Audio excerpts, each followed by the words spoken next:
Sure. It's one of those things that, I feel like if I do too much research on somebody, then I won't ask any questions. That it's one of those things that, and you can debate this too if you want to, but that if I already know something about you, it's like, well, why would I ask that? And I don't want to ask just for, content, I guess. I want to ask because I actually truly want to know.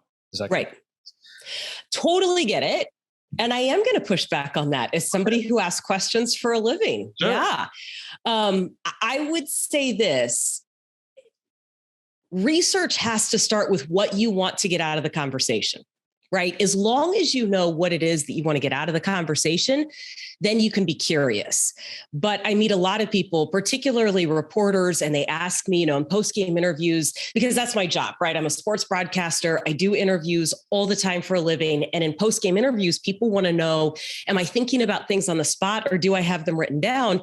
And I have 98% of what you hear written down, because in that moment, there is so much that's going on and I could get so easily sidetracked. I have to know what it is that I'm trying to get out of the conversation. So I think research looks different for different people. And sometimes it's not diving into the bio or reading the resume or the acclaim. But I do see value, especially when you are trying to get information in a short amount of time, which is what I'm doing and what a lot of people in business are trying to do too. Sure. No, I agree 100% with that. I think it does depend on the situation. Just as you were saying, if you're at the ballpark, football, basketball, hockey, whatever, I mean, not baseball, but you got to be writing down notes the entire game just because a game could be roughly 3 hours and you want to make sure you're correct on whatever you're seeing. And then you know how to ask, I would think, right? I mean, I'm no broadcaster by any means, but I would think that would be the best practices and to do it right.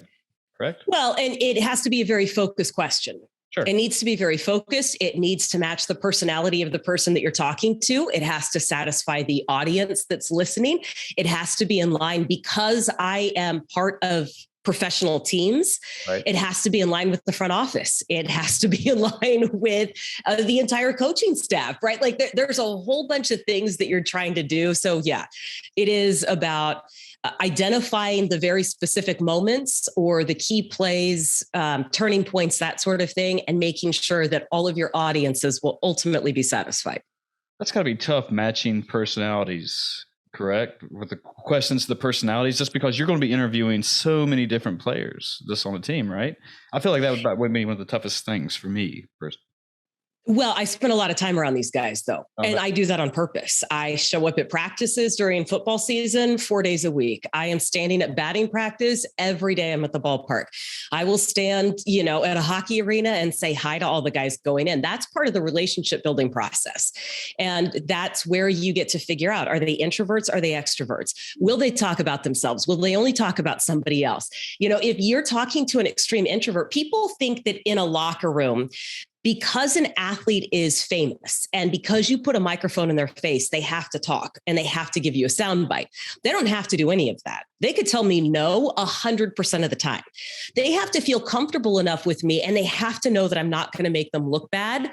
Doesn't mean I'm not going to ask them tough questions. If you commit the error, if you drop the ball, if you committed the turnover, that's going to be something that we talk about. But the more time I spend around them, the more time I figure out where their comfort level is. Sure. And guys in the locker room, it's a microcosm of your own community and your own friend group.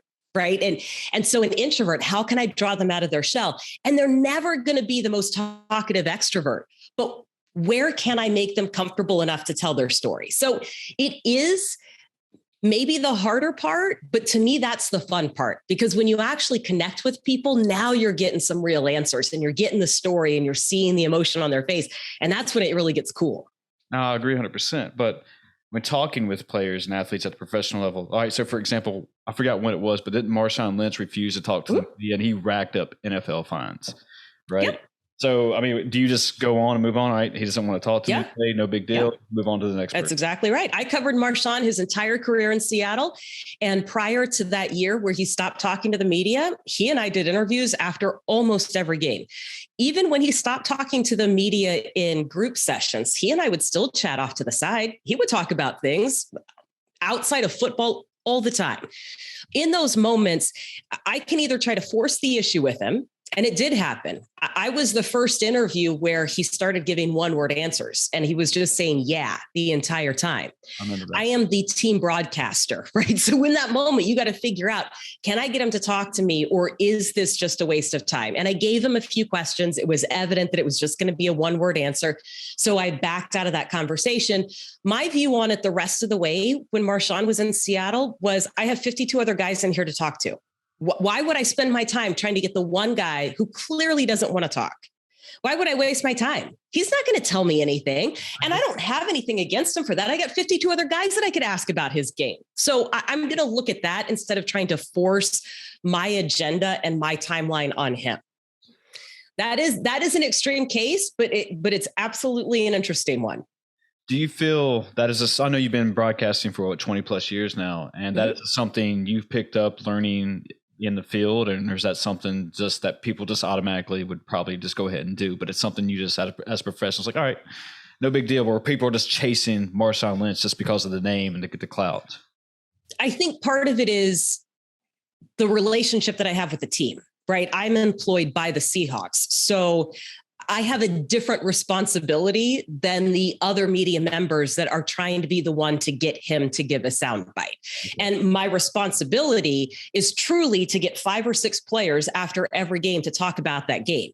If I'm spending half my time hoping that Marshawn gives me something more than a one-word answer, I can't possibly be good at the rest of my job. And I'm only going to make him look bad in the process. So I think some of that is recognizing kind of the bigger picture and where I fit into it. I'm not saying that people from national outlets shouldn't have been doing that. I mean, they had an assignment. They were doing what they were supposed to be doing. Even some of the local media here, they were doing what they were supposed to be doing. But I had a different objective, and I was looking for a different outcome. And I knew that he and I had an amicable relationship. To this day, he'll come up and give me a hug, right? It's not a personal thing against me. There was no reason for me to make it my personal mission to get him to talk on camera again. So I could just move on and talk to the other guys who were very good in talking about Marshawn. That's what you really want. You want the answers. All right. So speaking of that, do you picture yourself as a storyteller for the most part? Absolutely. Actually, what I view myself as is the person who enables my athletes to tell the story, to know whatever their story is, right? I'm just giving you a platform to do that. I am very intentional about how I ask questions. I am very intentional about the words that I use, the order that they go in, and I want them to show as much personality as they want, and I want to open the door for them to tell whatever their story is in the moment. Now, you might disagree with their story, because you might not buy what happened on that busted coverage downfield that led to the 75-yard touchdown pass, but I'm going to give them a chance to tell their story, and I'm not going to interrupt on that. I might bring up a stat, right? I might bring up some trends in the game that would seem to counter that, but you get to tell your story, whether it's good, whether it's a tough moment in the game. And then I think of that as the entire story. You know, we don't talk a ton in a post-game interview about stats. That's just not what you're doing. First of all, I don't have them with me because I'm too busy juggling other things. I have things written down, but that's not what guys are talking about. Guys are talking about the improvements that they made as a team, as an individual, you know, what they appreciate about their teammates. They're the ones telling the stories. I'm just helping them. Yeah. And I that's kind of where I was going with that, was just that, you know, for people not being at the ballpark, you're able to tell the story of the players and, you know, enable the players like, hey, that I really feel like I'm at the ballpark. Just listen to Jen right now based on what she's saying. You know, like Al Michaels was talking about the evolution of sports broadcasting at one point. It was just saying when the worldwide of sports, when he was in Germany, I think, and just that how he felt like it was his intent just to, you know, people in the United States. It's like, hey, I need to get people involved and just watching the screen here. And this was in the 80s or whatever, probably. Yeah. The 80s. Yeah. And that's what I feel like. If you go back to before technology and before screens, I mean, people would gather around just to hear the stories. And that's just part of what human connection was, you know, and just that if you're a great storyteller and people would come to you and, like, you know, obviously listen to what you had to say. Yeah. Yeah.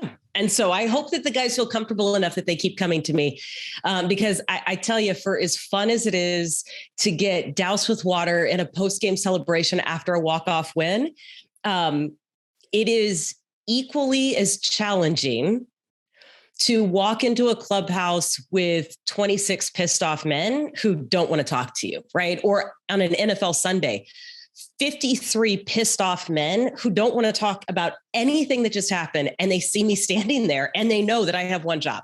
And that one job is to get you to talk to me about what just happened. So I would hope that kind of going back to the amount of time I spend around them and the work that they see me put in helps to build those relationships so that even when the game doesn't go the way that they want it to, they still will tell their story and they will still say yes to me in language that is appropriate for TV or radio.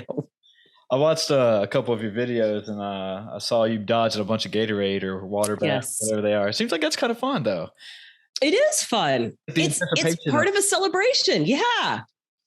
It's like, am I going to get it drowned tonight or am I good? You know? So I know. Yeah. Yeah. And how long can I stick with it so that I don't give it away, but I can still get out of the way? That's really what I'm calculating in those moments. Like how many questions is it going to take for them to get the Gatorade bucket up to the top of the stairs? At what point in the question do I need to pull away? And will the player still be standing there to get the celebratory bath at the end? Because there's a lot of things that are going on in that moment. Most of the time I miss all of the water. Occasionally, like in this last week, I got doused pretty good. Yeah. I loved it. Yeah. Yeah. One of those sports memories I feel like people will have all their lives. You know, it's just, hey, I was on the field and got doused with Gatorade or whatever water it is. I don't really know. So, but yeah, to me it is, you know, never being a professional athlete, but obviously, but yeah, it's cool moments like that. But let's take it back a little bit and let's say get some of the listeners your background. So I know you went to SMU, go Mustangs. Mm-hmm. I guess. So was sports or professional sports broadcasting always the goal for you? I know you did some intramural refereeing, flag football and stuff, and that's kind of what leads you down the path. But before all that, did you have any other career goals in mind, or was it, no, I want to be a sports broadcaster? Well, at the time I went to school, there were not a whole lot of women doing sports. It was not really encouraged. I did not consider broadcasting at all until I was a junior in high school. Up to that point, I thought I was going to be a third grade Lutheran school teacher. I pictured myself working with kids and teaching and being in a classroom and being around people. And it never crossed my mind that I could do something else, partly because I didn't know any broadcasters, right? Like, that was a special group of people that got to be on TV. And this was before the days of regional sports networks and of anything.com. You really only had your local news stations to model after.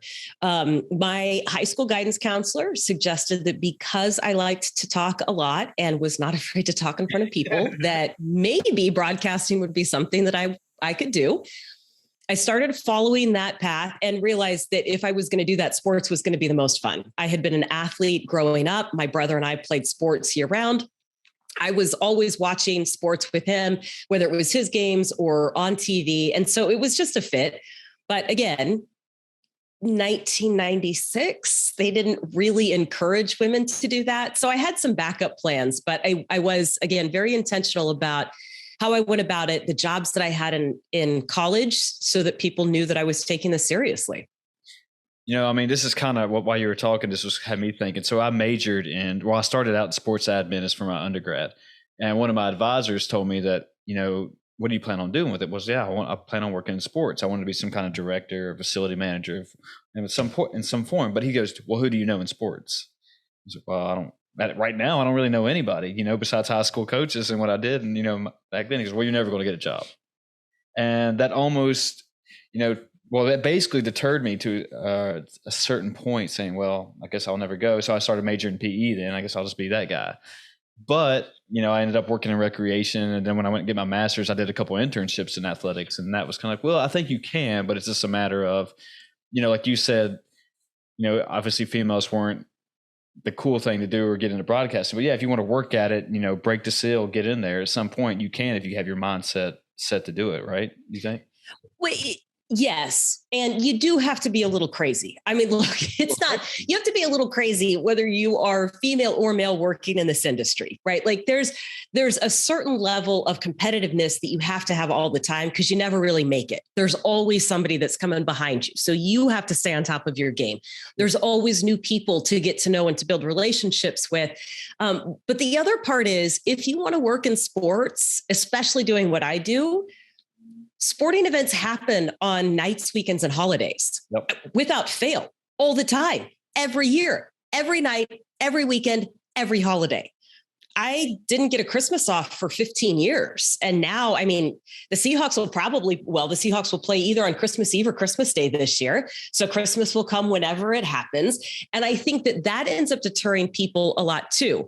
The salaries coming out of college are really hard and really challenging. I've seen a lot of talented people that just can't, for one reason or another, just keep going with it, whether it's schedule or money. So yeah, you have to be a little crazy. There's a lot of stick-to-itiveness to it. And I would say in my case, a little bit naive, right? I'm stubborn and I'm naive. I'm stubborn in that I will not quit something that I start. And I'm naive enough to think that something great's going to happen tomorrow. So if you just look at every day like that, you put together enough of those tomorrows. And then that's when you look back and you realize, yeah, I've been doing this a while.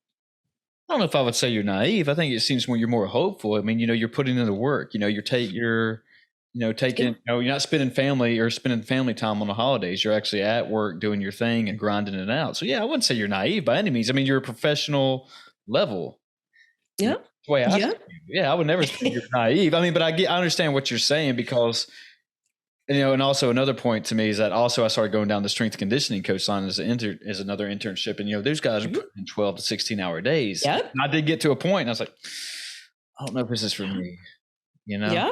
Yeah, that's exactly right. I mean, I want to be involved with this stuff, but it's not that side of the house. I like working out and I thought it was cool at the time and to be a cool strength conditioning coach. And I know how much it benefited me during my life. And I wanted to benefit that with other athletes or people, whatever you want to say. But yeah, then I was like, I got other things I want to do other than spend here for 12 or 16 hours. So yeah, I agree 100% that, you're not naive. I think it's just a grind, a work ethic, a mindset that you want to be at the top of your game. Talk about your professional athletes, how much they have to sacrifice and do things. They're not out at the bar on Friday nights.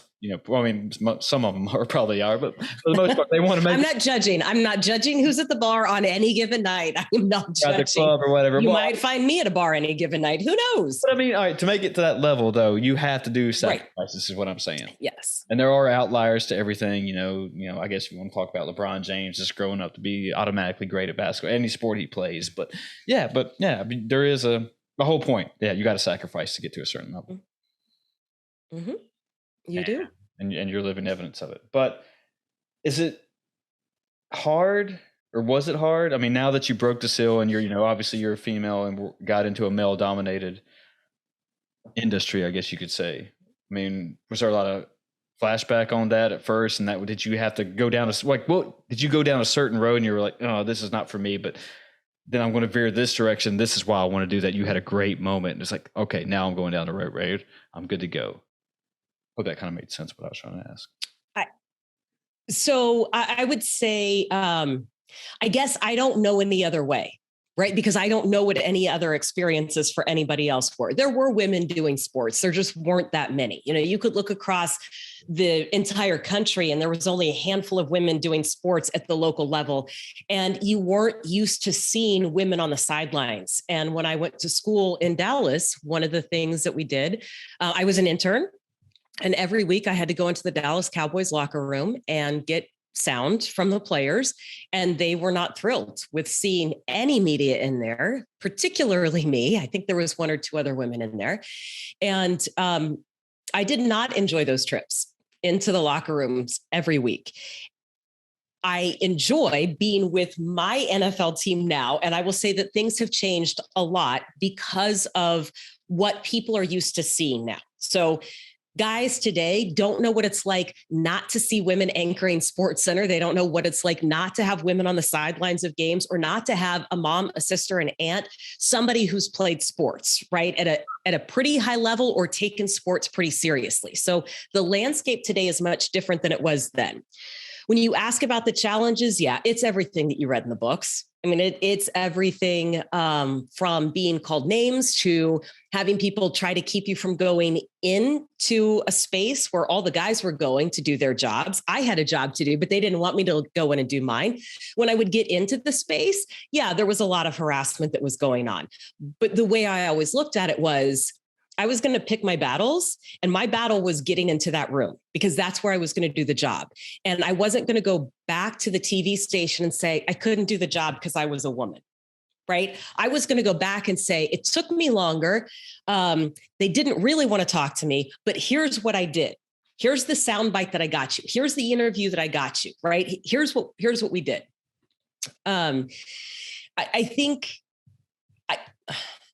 whether that was the right approach or the wrong approach, I know that people will debate me on that today. For me, it was the right approach because there's only so many battles you can fight at one time, especially when you're 21, 22, 23, and what you need is a job and what you need is a paycheck.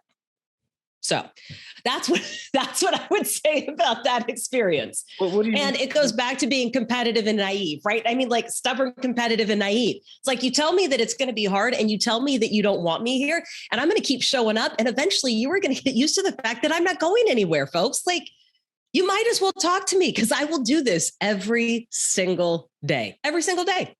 What do you mean people would debate you on that? Just because that's not the best way of doing things? You know, just to go in there and get a soundbite, they would say that, oh, you should have just walked away. I mean, what do you elaborate on that a little bit? I think that people who have not had that experience, and I think that some of this is a generational thing, right?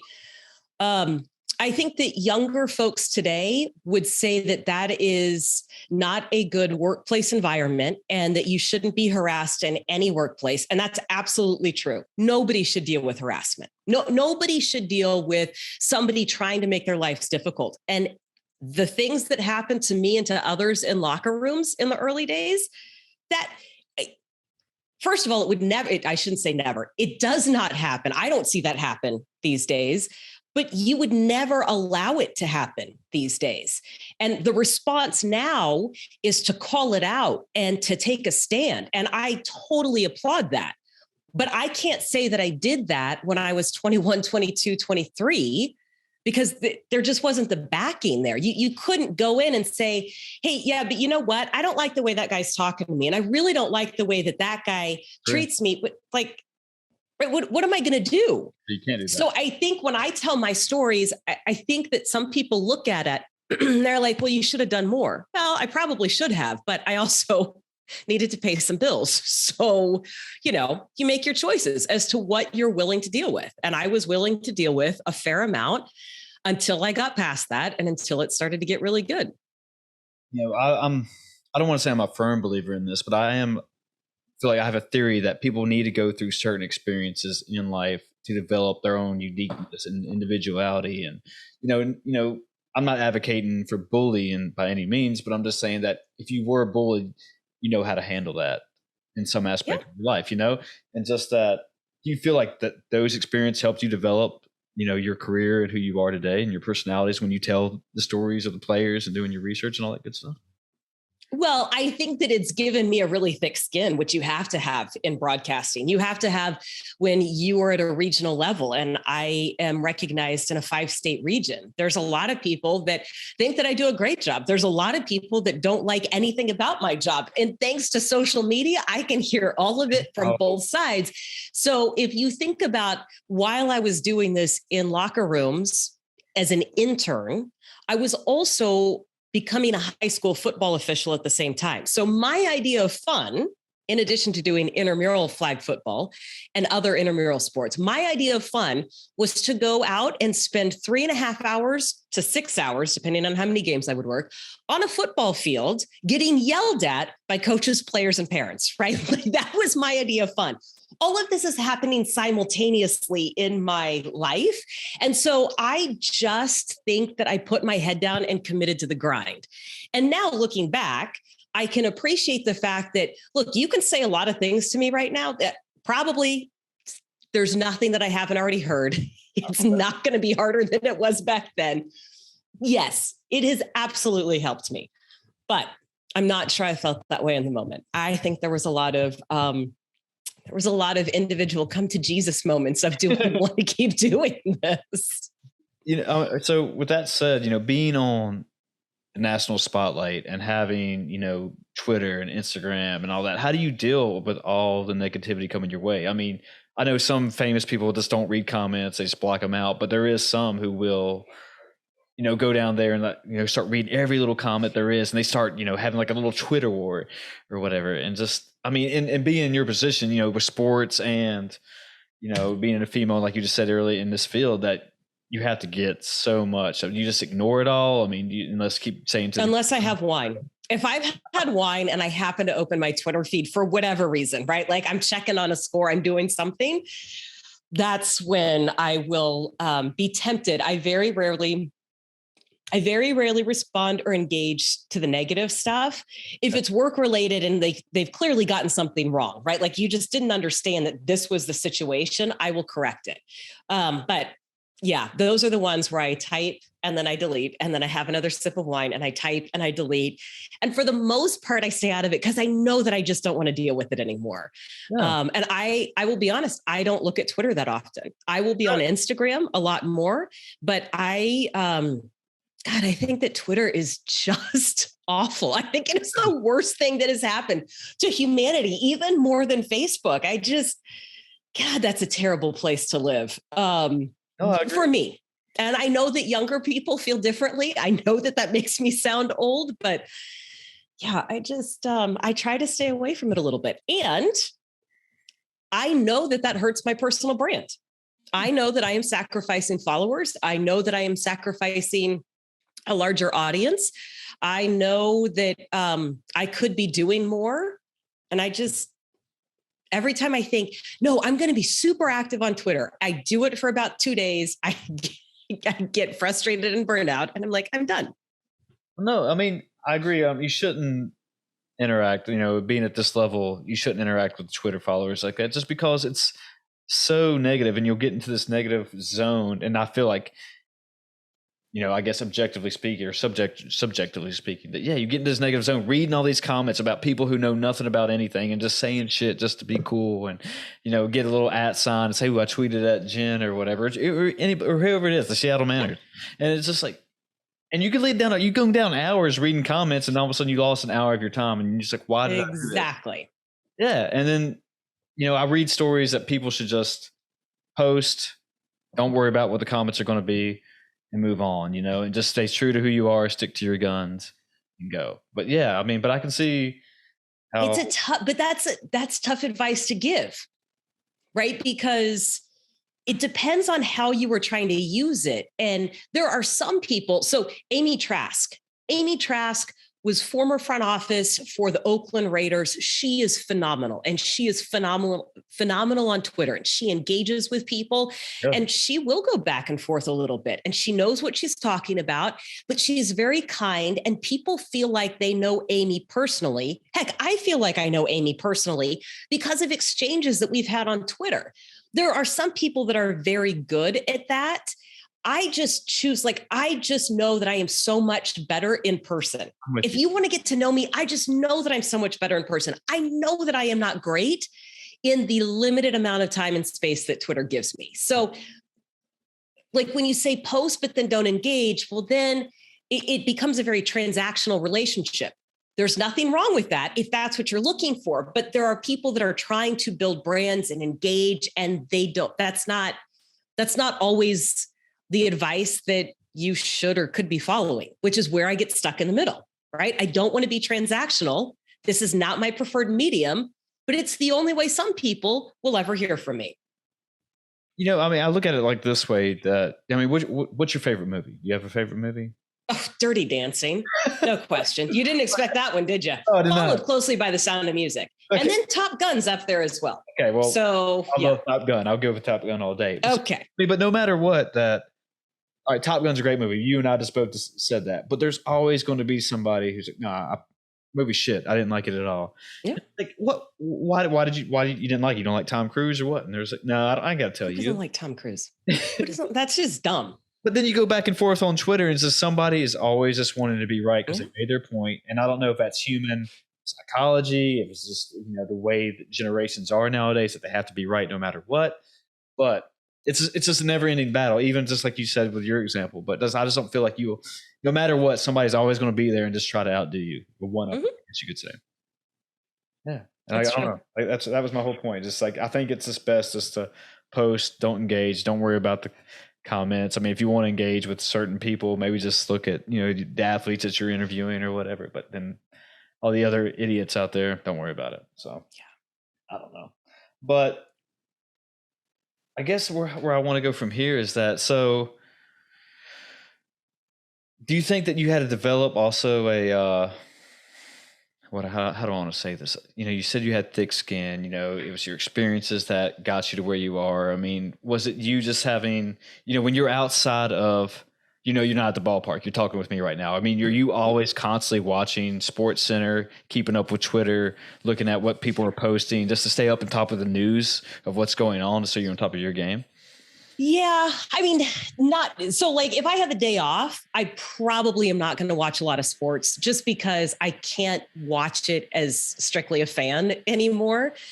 You're always watching it with an ear or an eye towards how it relates to you.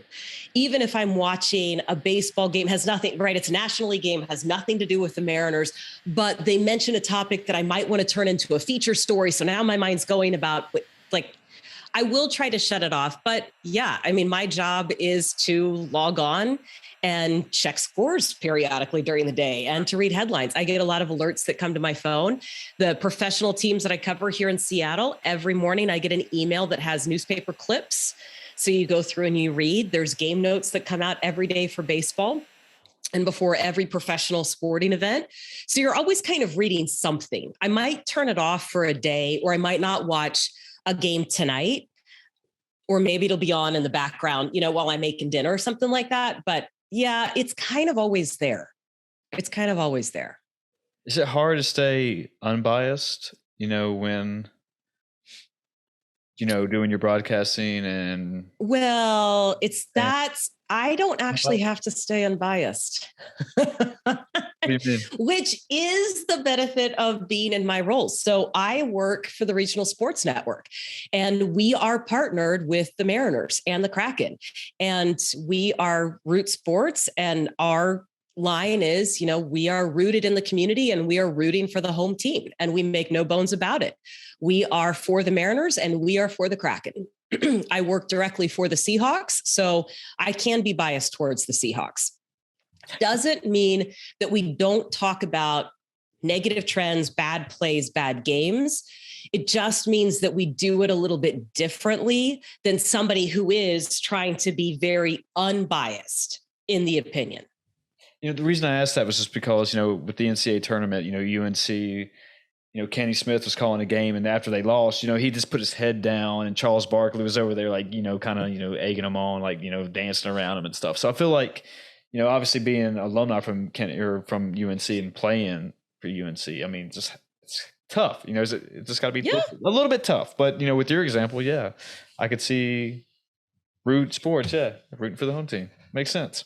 Yeah. I didn't even know that. And that way it's easier. Yeah, it's kind of easier actually that way, Let's switch gears a little bit. So you got 2 or 3 books out. One of them is actually talking about how using sports to actually start engaging with businesses or making business connections. Is that just something also that you learned in your career path and like wanted to share, like, just, hey, you don't have to be a true sports fan in order to engage with sports enthusiasts. You can just say, hey, I saw the game last night. Let's talk about it. Yeah. So I would say this, there are all different levels of sports fans, and very few of them use sports to its full advantage. Even the most hardcore, passionate fans that talk sports all the time, I promise they are still not using sports to its full capacity. And that's what I do with Talk Sporty to me, which is my business, and it's business consulting. And we talk about communication skills. And I'll tell you everything I do to get guys to talk to me in a locker room, but I'm also going to tell you how to use sports in a way that builds relationships. And part of it is explaining to folks that it's my job, just like you pointed out a few minutes ago, it's my job to watch sports. It is my job to be at the ballpark all weekend and to watch every pitch of the Mariners game or every snap of a Seahawks game. It's not yours. It doesn't make you less of a fan if you don't watch every game or if you don't care about soccer, but you love tennis. It's understanding how that can be used to relate to people. And it started 13 years ago when a group of women from KPMG asked if I could help them bridge the gap between them and their male counterparts. Their male counterparts were taking potential clients to sporting events here in town. Those potential clients became clients. So the book of business for their male counterparts got bigger. Their male counterparts ended up making more money as a result, even though these women had the same level of experience and schooling, and all of the rest of the resumes were the same. When I went in and I started to work with these gals, half of whom weren't sports fans at all, the other half were, but couldn't quite figure out like what was happening in all these connections that was benefiting their male counterparts. I realized how many different ways sports fans were missing obvious connections, and ones that I see all the time, because I'm talking to sports fans as young as 3 years old and as old as 93 years old, and front office. And I'm involved in so many different conversations. It's evident to me, but it's not evident to a lot of sports fans. So I like being able to give you more reasons to talk sports. Yeah, just like you said, I mean, even though, when you're talking sports, even if you don't know the full depth of the roster, who's hurt, what's going on, did they win last night? But most people can at least make a connection through famous names, Michael Jordan, LeBron James. I'm watching a series on HBO Max with Kareem and Magic Johnson right now, and it's a great series. Yeah, and so you can at least know the background of them, and then you can at least engage in a little bit of the conversation, whether that we talk about that series if it's actual true events or not. But yeah, you can start to make connections that way just on sports alone with just what little knowledge you have, and then I feel like if you are up front in some case, like, hey, I've been watching this documentary, The Last Dance. That's all I know. That's all my information I got. Yeah. Yeah. There's a couple of things on that. Number one, I always advocate using sports as your go-to for small talk. Ooh. And the question is, did you watch the game last night? It's a good one. Now, right now, we would know. Right now, if I said that to somebody, I might actually specify, did you watch the Mariners game last night? Right? Yeah. Did you watch the Warriors game last night? I might specify so that we knew whether we were talking about basketball or baseball. During football season, I don't have to specify. On Monday, did you watch the game yesterday? Right? The Seahawks played on Sunday. Here's what I get when I ask that question. I get a yes or no answer. And quite honestly, I don't care what the answer is. Right? I just need to avoid this weird game of 20 questions and trying to find a way to connect with you. So if the answer is yes, whether I watched the game or not, I can have you fill in the blanks. What did you think? Was the outcome what you expected? Like, what was the biggest play of the game? What was the score, right? I can keep going with you on that front. If your answer is no, then the obvious follow-up is, what were you busy doing yesterday? Or what'd you have going on last night? Which is way different than coming right out of the gates, Chris, and going, hey, what did you do last night? You know what I mean? Right? And if you start with the weather, or if you start with something else that has no legs, it's hard to get back to that point where you are focused and going down a path, right? If I ask you about the weather, hey, it was sunny weather and it was this. Okay, yeah. And then like weather in Seattle is the worst topic to talk about. Heard that. It's awful most of the time. It's gray and rainy, right? I need another thing. So I would say that. And back to your point about you don't have to know anything. I will say define your area of expertise, which is a very nice way of telling people what it is that you want to talk about. So if your expertise is winning time, or your expertise is the last dance, you do exactly what you just said. You know what? I'm not really into basketball, but I loved watching The Last Dance. Mm-hmm. I don't really follow the NFL, but I like to wear my Seahawks jersey on Friday. Or I have only become a fan in the last year. Here's what you're telling the person, the sports fan that you're talking to. I'm interested, but my knowledge base is about this big. So if you want to talk to me about the Seahawks from the last year till now, great. I can do that. Anything else, I'm just going to stand here and nod, smile and nod, right? There's nothing wrong with saying these things out loud. We feel like we should know everything before we say anything. That's not true. That's not the way small talk works. Get out of your own way. And I will get off my soapbox right now on that one. No, that's, I mean, early in the conversation when I was asking you about stuff that you've learned and, your experiences over your career, I mean, that's kind of when I work in higher education also, and I also coach and compete in CrossFit on the side, but making that human connection with somebody, learning that, hey, you might not know sports, but I do know if you do know computers, or I don't know, whatever you want to say, because that's what's in front of my face, but you can make a connection through that and relate whatever material you're trying to do to relate to them. Like, oh, I can teach you sports using like computers, Roger Goodell is the CEO of the NFL. Let's picture that as your motherboard of a computer or something like that. Yeah. That was. Yeah. How about the NFL draft? The NFL draft is a hiring process, right? It's a job fair. Right there. Right? Like I never put that together, but that's exactly a great point. Yeah. It's the reason I like everything that happens in sports happens in business. It looks different, but everything happens in both realms. Yeah. Yeah. You can make the analogies to everything. I mean, it's just a matter of just relating to the material and, learning the person and just talking, like you said, and create small talk, seeing what they're about and what you're about and make that connection. It's just, and like also you got to get out of your own way. And that's one of the issues, or not an issue, but one of the things I've learned with my time is like, hey, get out of your own way, do something, put yourself out there, take a chance on something. If you fall, get back up, try again, learn from your mistakes. I think it gets hard in conversation though, because like you're competing in CrossFit. If you try something and you fall, like you literally fall, what happens next. Mm-hmm. You get up, mm-hmm. right? And you decide when it is that you want to try again. If you've gotten hurt, then you wait until you're healed and then you try again. If you want to go for it again right there in that moment, you do that. When something physical happens, we know what that response is. I think it gets really tricky in a conversation. And this is where we get in our own way because we don't have the same muscle memory of, oh shit, what happens if something goes wrong? Right? I put my foot in my mouth. I don't have a good intro. I'm standing there and I'm looking awkwardly at you and I can't figure this out because there's nothing, I can't I'm just going to walk away. I'm just going to give you this deer in the headlights look. There are things that you can do and there's things that you can practice and there's strategies that I teach, but we don't think about that in the context of small talk. Most people want to write off small talk.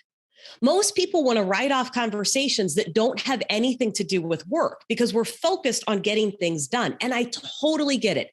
But there is a time and a place to take 60 seconds to build towards a relationship. And saying something like, and let me tell you, I will go into locker rooms and clubhouses, spring training, great example for me. First day of training camp for the NFL. There are at least 30 new guys in there that I have never met before. Sure. And I have to go and start introducing myself to those guys.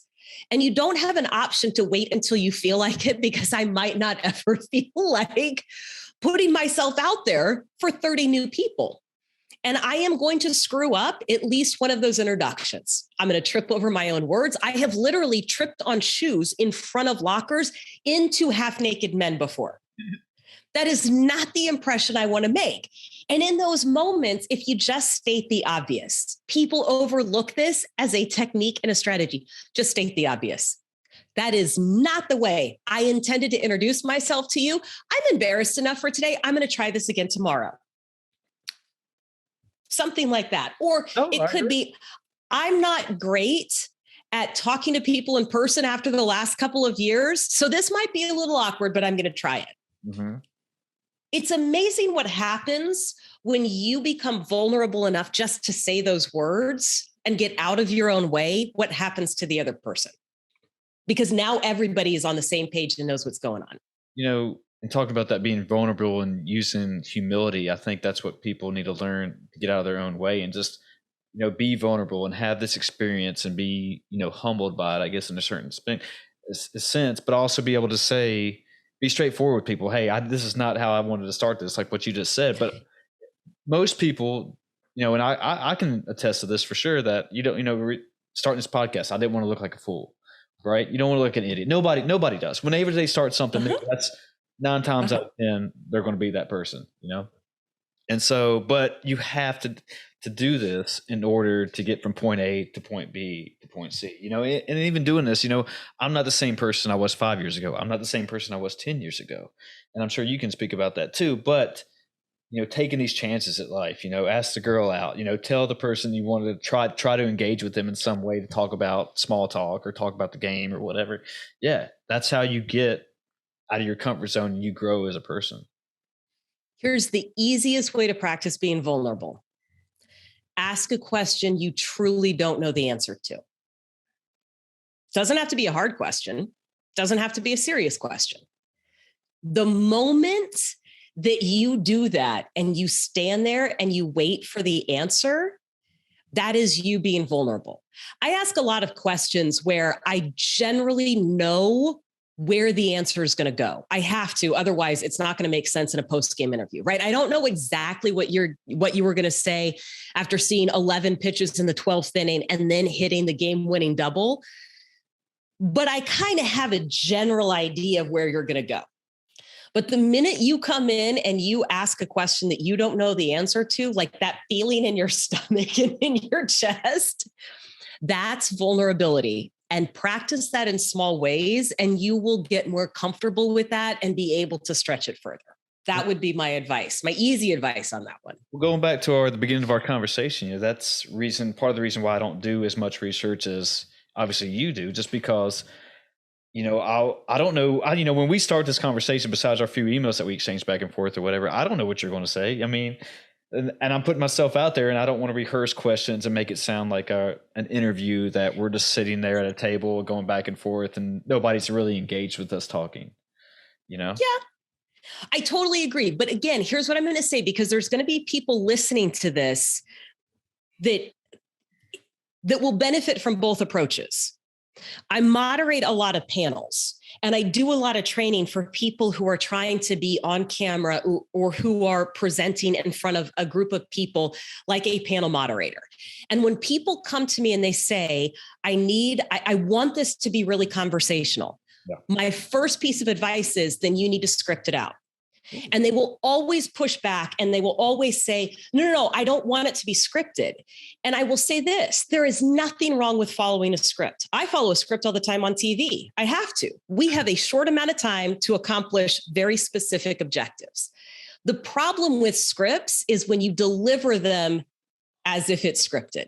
When you don't know the questions well enough to be able to just sit here and have the conversation, because there are going to be times in business where that conversation that you want to be very natural actually needs to be very focused and scripted out. Otherwise, that 15 minutes that you asked for with the CEO because you are, just looking for an informational interview or you're trying to get a foot in the door, you're not going to maximize that time, right? So there's a benefit in both approaches. There's a benefit to being curious, but don't write off the value of having thought through this ahead of time. And I would also say this, if you can't come up with an answer to the question, do not ask it, okay? There's a lot of people that start asking questions, and this is like in an interview situation. So a little bit less than this, but you'll get like recruiters, right? Recruiters and hiring managers who want to go in and ask these crazy questions. Like if you were a tree, what kind of a tree would you be and why? Oh, yeah. Please don't ask questions like that. It's a stupid question that's not going to get an answer, right? If you want to be a true leader in this space, you have to, and just a leader in general, You have to think through both sides of the conversation and understand what that other person needs from you. That's whether you are asking a question, whether you are sending an email. If you are only thinking about you when you're asking the question, saying, well, this is going to be so great because they never saw this coming. Think about how you would feel if the tables were reversed and somebody asked you a question that you didn't see coming, right? No. So there, again, and I'm not saying that you're doing any of this wrong. I'm just saying for the audience, understand that there's a time and a place for both approaches. And I would love to see people being more intentional in a business setting using your questions. No, I mean, yeah, I think it automatically just depends on the situation and what you're, like you said, what you're trying to get out of the person and whatever. I mean, with the podcast, I said this is like I always say I want it to be authentic. I want it to be free flowing, just like you and I sitting at the wine bar having a glass or whatever. And that way it's more authentic and we're just free flowing off the top of our heads rather than being rehearsed. And that's what I like. I love that you use a wine bar example. You were talking about your wine earlier. I know. I love this. But again, I don't want people to think that it's inauthentic, because what you just said right there, and I'm not taking offense to this, but what you just said is that everything I do on TV is inauthentic. Well, no, I don't mean that. It is. And I'm not taking it, but what I'm saying is, right, again, but to you, everything that's authentic has to be off the cuff. That's not true. I can script it and be very authentic and genuine, not only in the words that I use, but how I deliver it and with the person that I'm talking to. There's nothing wrong with it. I'm just think about both sides of this one, because there's going to be people, right, that will benefit from a different approach on that one. Yeah, no, and it's time and place dependent. Yeah. So, I mean, when I worked in sports and was doing interviews and stuff like at the collegiate level, yeah, I would sit down and prepare and research. Even when I went to get my master's degree, I was researching everything. We had to do a project on would you build an NFL or professional stadium in a city or whatever. And yeah, so I'm not saying I don't script anything, but I'm saying for my podcast and stuff, yeah, it feels funny.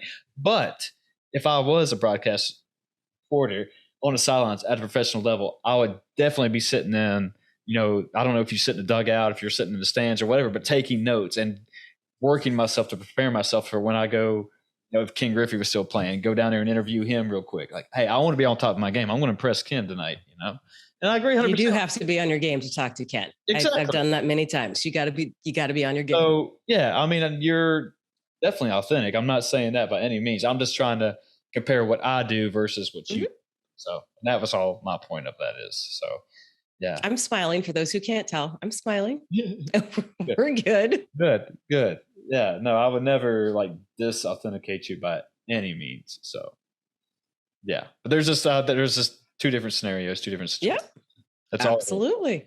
But I know we're getting closing on time here, and I had two more questions that were kind of this fun little would you rather questions. So to ask, I'm a big fan I did write these two down. I did write these two down. I was like, I'm going to ask her these. So, all right, the first one. If you could play for any fictional sports team, who would it be? I could play for any fictional sports team. Mm-hmm. Like you've seen in a movie, TV show, in a book. Mm-hmm. The one that comes to mind just because I am coming off a hockey season is the Mighty Ducks. Ooh, good answer. Good answer. Yeah. I would like for them to teach me how to skate and shoot a puck, but also, I mean, I can skate. I just can't shoot a puck. So yeah, I also think I missed my calling as a hockey player. I may or may not have led the high school league in technical fouls for a couple of years. So I think I missed my calling as a hockey player. Ooh, I would never pegged you for a hockey player, but yeah, okay. I know. I think I should have been one. Yeah. There's still time. You can always, I guess, but the Kraken, go out there and try a little something. Yeah, maybe not. It's a rough sport. Yeah. I never had hockey growing up, so I don't really know a lot about it, or soccer. So yeah, I was in a real small rural town. But anyway, the next one, this is kind of the same thing. If you could have a professional athlete as your college roommate, who would it be? Oh my gosh. A professional athlete as my college roommate. What? I'm sure that there's a better answer. Also, you have to keep in mind that most of the athletes I cover are men. So I'm going to go to the women's side of things. I figured that's probably what you do. And I'm going to say Sue Bird. Sue Bird, 21 years. She's going on 22 in the WNBA, Seattle legend. I've talked to her a few times. I think we could have some fun in college. Good answer. I like that. Yeah. All right. Well, again, I want to be respectful of your time. So if you want to plug all your stuff, your social medias, your books, all that good stuff, yeah, it's pretty easy. Go to the website, talksportytome.com. That's also where you can find me on the socials. And if you have more questions about what I do or how I can help you, the email is jen, at talksportytome.com. Great. Cool. Well, again, thank you for your time. I enjoyed this. It was a fun conversation. Yeah, absolutely. Thanks, Chris. Everybody, be good to yourselves. We're out of here.